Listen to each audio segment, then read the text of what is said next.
In today's video, I'm going to get all 47 trophies, including the platinum, in Ratchet and Clank. Now, I don't think Ratchet and Clank needs any introduction. It's been around for over 20 years, but this game is a little different. It's a game based on a movie that was based on the original Ratchet and Clank game. Yeah, it's a whole loop. Don't think too hard about it. This game took me 13 hours to platinum, a whole 12 hours faster than the guide said it would. I've broken this platinum down into 3 steps. Step 1, complete the main story. Step 2, get any miscellaneous trophies I may have missed. And step 3, complete challenge mode and clean up the rest of the trophies. So let's start with step 1. The first trophy I got was for completing the tutorial level. They tied this into the story by having it be Ratchet's tryout for the Galactic Rangers. We then cut to playing as Clank in a runaway section, which flared up my PTSD from the Crash Bandicoot 1 runaway levels. I'm not much of a fan of these Clank sections in this game. They really slow things down compared to Ratchet's non-stop action. The next trophy I got was for using Raritanium to upgrade a weapon mod for the first time. This ties into step 3, as you need to fully upgrade all weapons to 100% for the platinum. Back to the story though, I got another trophy here for rescuing both the plumber and the mayor on Nivalis. There are also holo cards you'll collect in this game. They're kind of pointless outside of a handful of uses, but you do have to collect all of them to get 100%. Anyway, I got a trophy here for completing my first set. Then onto the next planet where I fought off an invasion in the air and on foot. This earned me yet another trophy. Onto planet Iridia where I got my next set of trophies. Okay, hello bro. Oh, that sinking feeling. What was that for? Like a constructor bot into quicksand on Iridia. Off to the races.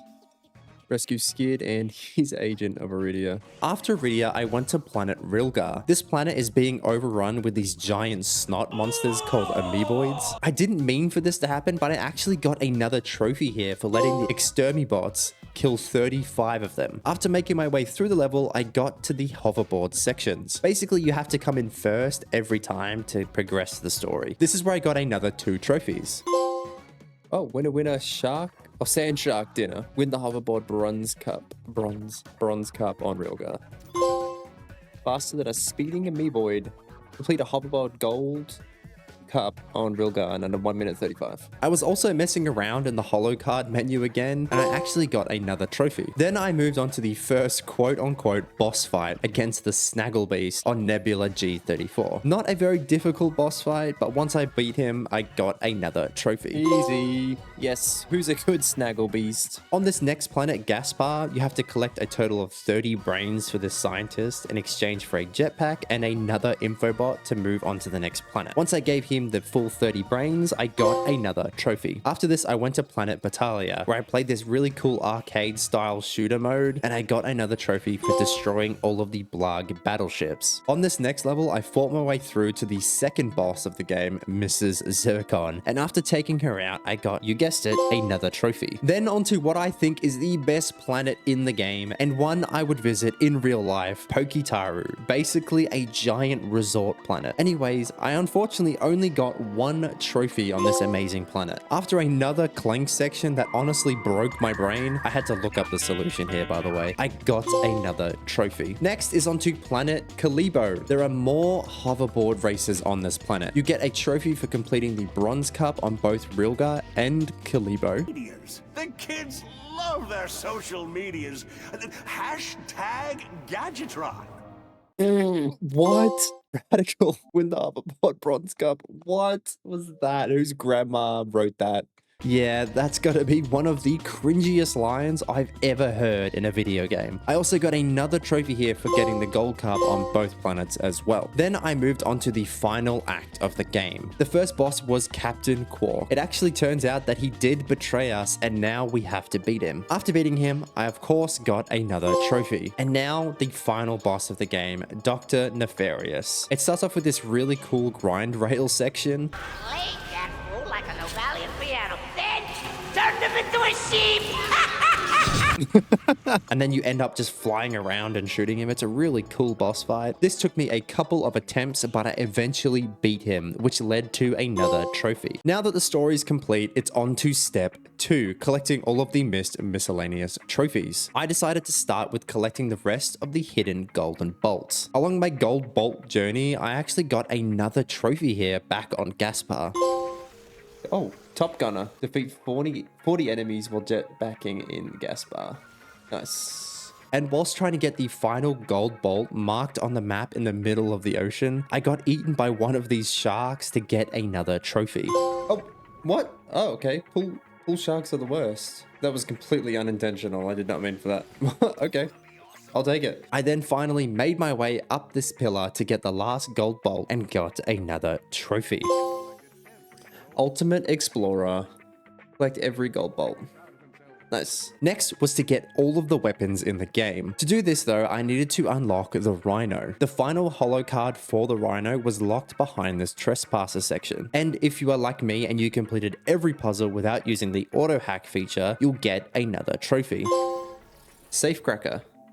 Complete every trespasser puzzle without using auto hack. After this, I got the final holo card and then the Rhino. I then went through the vendor and bought the rest of the weapons and I got another trophy. Full gun rack. Acquire every weapon in the game. I went through the game and cleaned up all of the miscellaneous trophies I could before starting challenge mode, aka New Game Plus. Here they are now. Abby Normal, collect every telepathopus brain. And Tech Head, buy every jacket. Gadget, what am I talking about? Yes, Kerwan Gladiator. Complete the fitness course on Kerwan in under 70 seconds. Very nice. Yes, I hate lamp. Break every lamp on Alero City. Yes, Clank Crusher. Rush 5 gadget bots. Yeet. 7, 8, 9, 10. Warbots into plowshares. Destroy 10 inactive warbots. Should be the last one. Yes, character assassination. Destroy all the planet models in Drek's office. Yes, I don't know what that even word is. Find Quark's lounge. Yes, lazy Lombax. Ride every catwalk without moving. Now it's time for step 3. I started a New Game Plus playthrough with 2 goals in mind. To get the last 2 miscellaneous trophies that are missable. And whilst playing, try to level up all of the weapons that I didn't use in my first playthrough, since the final trophies require a lot of level grinding. The first missable trophy I got was called When Sheep Fly. All you have to do is turn a helicopter enemy into a sheep using the Sheepinator weapon. I also got another trophy here for maxing out a weapon to its highest level. The final missable trophy was so annoying I had to use a guide for it. There's a weapon called the Groovatron. It basically makes enemies dance. To get the trophy, you'll have to use it on every single enemy type in the game. The annoying part is that some enemies are so similar, you can barely tell them apart. Corporate needs you to find the differences between this picture and this picture. Intel has told us. Anyways, after getting all of the enemies, including the bosses, I got another trophy. Yes, Death by Disco. Use the Grotron on every type of enemy. Challenging. Complete the game in challenge mode. Before starting my next playthrough, I grabbed the last 2 easy trophies. Come on. Yes, cha-ching. Reach the maximum bolt multiplier in challenge mode. That took forever, dude. I think I was sat here for like 30 minutes. This should be it. Yes, Super Trader. Complete every holo card set. Okay, the final 3 trophies are just a grind. Basically, you have to level up every single weapon to maximum, upgrade every weapon using Raritanium, and level up Ratchet's HP to max. The method that I used for this was on Rilgar. Basically, you jump down here and kill all of the enemies in sight with your chosen weapon until you're out of ammo. Once you're out of ammo, zip back up to the top of the ledge where you started, and then jump down into the water where you'll be eaten by a fish. Once you respawn at the top, all of the enemies that you just killed will respawn as well. Rinse and repeat this until you have maxed everything out. The first trophy to pop was for getting Ratchet's health to max HP. Oh, Mr. Fancy Pants. Upgrade Ratchet's health to maximum level. I was leveling one weapon at a time here. I don't know if that was the most efficient way to do it, but before I would start with a specific weapon, I would always max out that particular weapon's modifications. This led to the next trophy. These go to 11, unlock every modification for every weapon. Very nice. And after that, I finally got the last trophy. Yes, Master of War. Upgrade every weapon. And Hero of Heroes. The Platinum. Just an FYI to anyone that wants to use this spot, it took me an hour and 10 minutes to get everything from level 5 to level 10. And that was the Platinum for the Ratchet & Clank 2016 reboot. If you want to see me tackle a harder Platinum, check out my series on the Crash Insane trilogy. Thanks for watching.